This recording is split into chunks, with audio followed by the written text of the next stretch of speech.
Bienvenue à toutes et à tous pour cette nouvelle exploration. Aujourd'hui, on se penche sur des documents assez étonnants concernant les transports publics. Oui, avec un focus particulier sur Séoul. Les sources décrivent une efficacité qui est assez remarquable. Carrément remarquables. Et pour aller droit au but, il y a un chiffre qui saute aux yeux, 99,9% de ponctualité pour le métro de Séoul. C'est ça, 99,9%, c'est presque parfait. Ah oui, Et ça frappe d'autant plus quand on compare avec ce qui est rapporté pour Paris. oui, les chiffres pour Paris seraient plutôt autour de 85%, c'est ça? Voilà, autour de 85%. Donc l'écart il est spectaculaire, on peut le dire. Ça pose tout de suite la question de l'expérience voyageur. Absolument. Et ce qui est fou, c'est que cette régularité quasi parfaite à Séoul, elle ne concerne pas juste une petite ligne, hein. Ah non, pas du tout. Les documents parlent d'un réseau gigantesque. On parle de 25 millions de passagers. Chaque jour. Chaque jour, oui, avec cette régularité. Franchement, c'est dur à imaginer, la logistique derrière. C'est justement là que ça devient impressionnant. Au-delà du chiffre du 99,9%, faut voir ce que ça implique au quotidien, pour les gens. Oui, concrètement. Concrètement, les sources donnent des exemples de temps d'attente. À Séoul, ce serait environ 2 minutes entre les métros. 2 minutes seulement? Oui, en heure de pointe, alors qu'à Paris, la moyenne serait plus proche du 6 minutes, d'après les infos qu'on a. Ah oui, quand même. C'est 3 fois moins d'attente à Séoul. Exactement.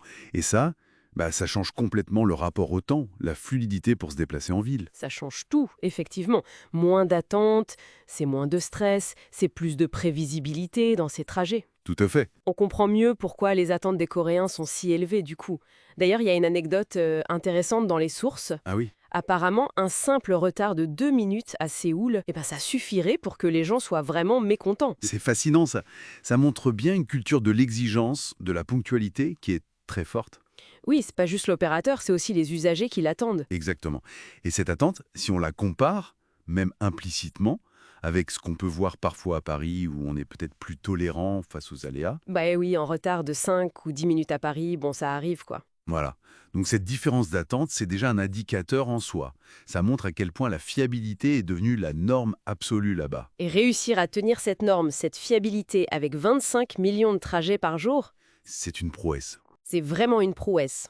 On imagine une coordination sans faille, technique, maintenance, gestion des flux, tout doit être parfaitement huilé, hein. Les textes ne rentrent pas forcément dans tous les détails du comment, mais le résultat qui est décrit, oui, ça force l'admiration. C'est clair. Combiner cette échelle, cette masse de gens et cette précision quasi chirurgicale, ça témoigne d'une maîtrise opérationnelle et sans doute technologique de très très haut niveau. Oui, une capacité à anticiper, à réagir immédiatement au moindre problème. C'est ça.